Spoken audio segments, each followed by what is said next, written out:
So hello students, आज हम discuss करने वाले हैं हमारे माइक्रो इकोनॉमिक्स का एक और चैप्टर जो कि है प्राइस डिटर्मिनेशन का पार्ट सेकंड। इस चैप्टर में हम डिस्कस करेंगे कि बेसिकली प्राइस डिटर्मिनेशन कैसे होता है, मींस इक्विलिब्रियम प्राइस कैसे निकाला जाता है। तो चलिए शुरू करते हैं। मेरा नाम है रवि कश्यप और आप देख रहे हैं आईटी क्लासेस की 95 प्लस सीरीज।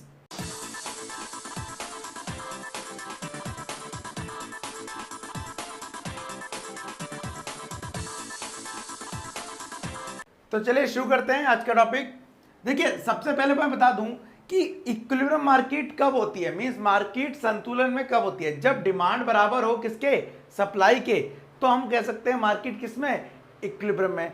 लेकिन किसी भी कारण से अगर डिमांड चेंज हो जाए या सप्लाई चेंज हो जाए, मींस मांग में परिवर्तन हो जाए चाहे पूर्ति में परिवर्तन हो जाए, इस स्थिति में होगा क्या, सरकार को दोबारा से प्राइस डिटर्मिनेशन करना पड़ेगा। सरकार बोल लो या कंपटीशन मार्केट में बोल लो, ठीक है। तो कौन कौन सी सिचुएशन है इसमें प्राइस डिटर्मिनेशन दोबारा से होगा, चलिए देखते हैं। सबसे पहले आ रहा है change in price. Change in price, change in demand. Change in demand का मतलब है कि डिमांड में क्या हो रहा है, परिवर्तन हो रहा है। अब यहाँ पे डिमांड इंक्रीज भी हो सकती है और डिक्रीज भी हो सकती है, क्योंकि चेंज का मतलब ना इंक्रीज होता है ना डिक्रीज होता है, क्या होता है, चेंज होता है, मीन्स इंक्रीज डिक्रीज बहुत होता है। तो पहले हम पढ़ेंगे जब डिमांड बढ़ रही है, फिर पढ़ेंगे जब डिमांड घट रही है, उसके बाद change in supply. Change in supply का मतलब है जब सप्लाई बढ़ रही है या सप्लाई घट रही है, पूर्ति वृद्धि और पूर्ति में कमी। इसके भी दो डायग्राम हो गए। तो पहला डायग्राम ये बनेगा, दूसरा ये बनेगा, तीसरा ये बनेगा, चौथा ये बनेगा। उसके बाद नेक्स्ट की मैं बात करूं तो निकल के आता है change in both. Change in both का मतलब क्या है, बोथ मतलब सप्लाई और डिमांड दोनों ही चेंज हुए हैं। अब दोनों बढ़े हैं और दोनों घटे हैं, ये हमें करना है। तो पहले पढ़ेंगे both increase. Both are increase means दोनों में वृद्धि होना। अब दोनों में वृद्धि का मतलब ऐसा हो सकता है एक बार डिमांड आगे निकल गई, एक बार ऐसा हो सकता है पूर्ति आगे निकल गई, और एक बार ऐसा हो सकता है दोनों बराबर आगे गए। तो when demand is greater than supply, वो भी इंक्रीज में, जब डिमांड से ज्यादा कौन बढ़ जाए, सप्लाई बढ़ जाए, और जब दोनों वो इक्वल बढ़े तो D इक्वल टू एस। इसके तीन डायग्राम हो गए, इसके इसके इसके।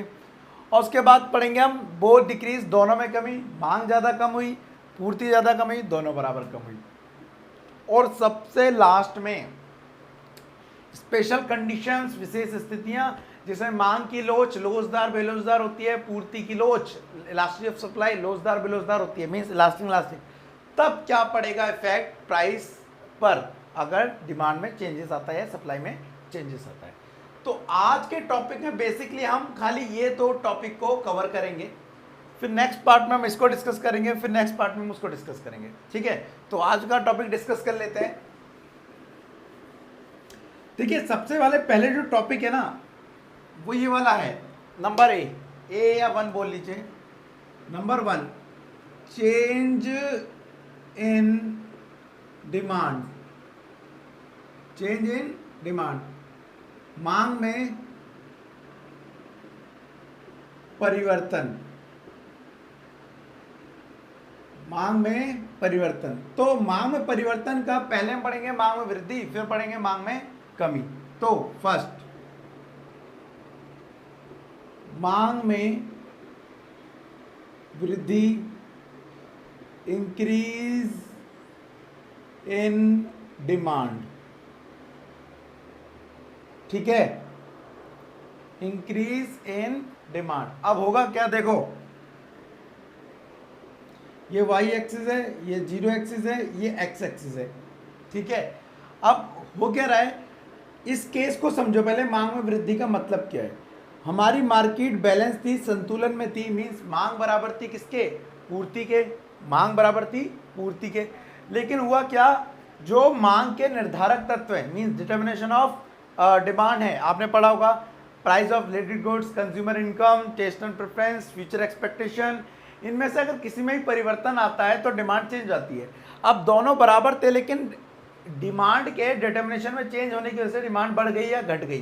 तो अभी तो हम कौन सा एग्जांपल ले रहे, बढ़ गई। मान लो कंज्यूमर को किस चीज़ में टेस्ट प्रेफरेंस ज़्यादा हो गया, तो उसकी डिमांड भी क्या करेगा, ज़्यादा करेगा। इसका नतीजा ये हुआ कि डिमांड अब क्या हो गई, एस से ज़्यादा हो गई। तो उसका इक्विलिब्रियम प्राइस पे क्या इफेक्ट पड़ेगा। सबसे पहले तो आपको समझने के लिए बता दूं, इस चैप्टर में आपको क्या करना है, एज अ गवर्नमेंट सोचना है। मान के चलो, अब आप सोचो कि किसी चीज़ की डिमांड बहुत ज़्यादा हो रही है, मतलब खरीदने वाले बहुत ज़्यादा लोग हैं, लेकिन सामान कम है हमारे पास, तो आप उस चीज़ के प्राइस बढ़ा देंगे या घटा देंगे। डिमांड ज़्यादा है, बहुत खरीदने वाले, लेकिन सामान नहीं है, तो आप प्राइस बढ़ा देंगे। तो आप कहेंगे in this situation equilibrium price will be increases, यहाँ पर संतुलन कीमत को बढ़ा दिया जाएगा। लेकिन इसको डायग्राम पे कैसे शो करेंगे, तो देखो सबसे पहले एक आप कट लगा लीजिएगा, लगा सकते हैं, इसको बोलेंगे डी और इसको बोलेंगे एस, और इसको कट मारा, इसको कट मारा, पी एंड क्यू, ठीक है।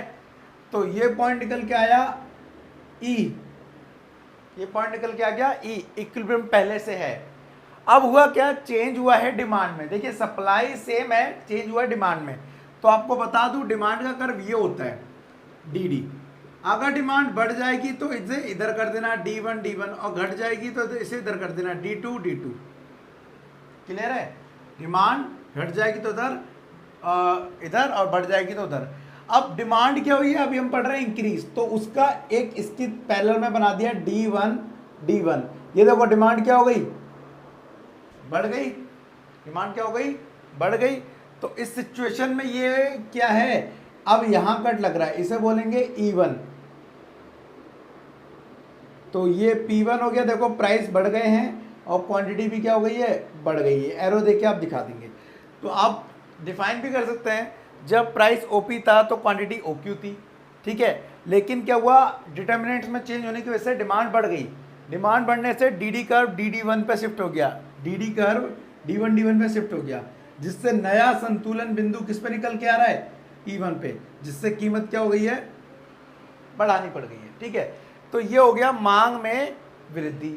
एक इसके अंदर और समझ लेते हैं, उसको मैं यहाँ पे बना लेता हूँ, किसका, मांग में कमी का। यहाँ लिखेंगे मांग में कमी, decrease in demand, decrease in demand. तो ये वाला एक्सिस हो गया, एक ये वाला एक्सिस हो गया, y(x0), ठीक है। ये DD बना सकते हैं, ये SS बना सकते हैं, ये पॉइंट E हो गया, ये P और ये Q। क्लियर है। अब डिमांड क्या हुई है, बढ़ी नहीं है, घट गई है। तो घटने के लिए ये वाला पॉइंट है D1 और D1, क्योंकि डिमांड मैंने बोला था बढ़ेगी तो ऊपर जाएगी, घटेगी तो नीचे आएगी। अब देखो वो SS को यहां पे काट रहा है, P1 Q1, ठीक है।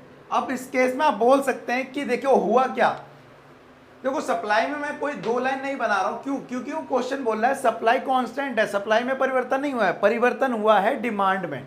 तो आपको डिमांड को कम ज्यादा करना है, सप्लाई को कम ज्यादा नहीं करना, सप्लाई को उतना ही रखना है। क्लियर है।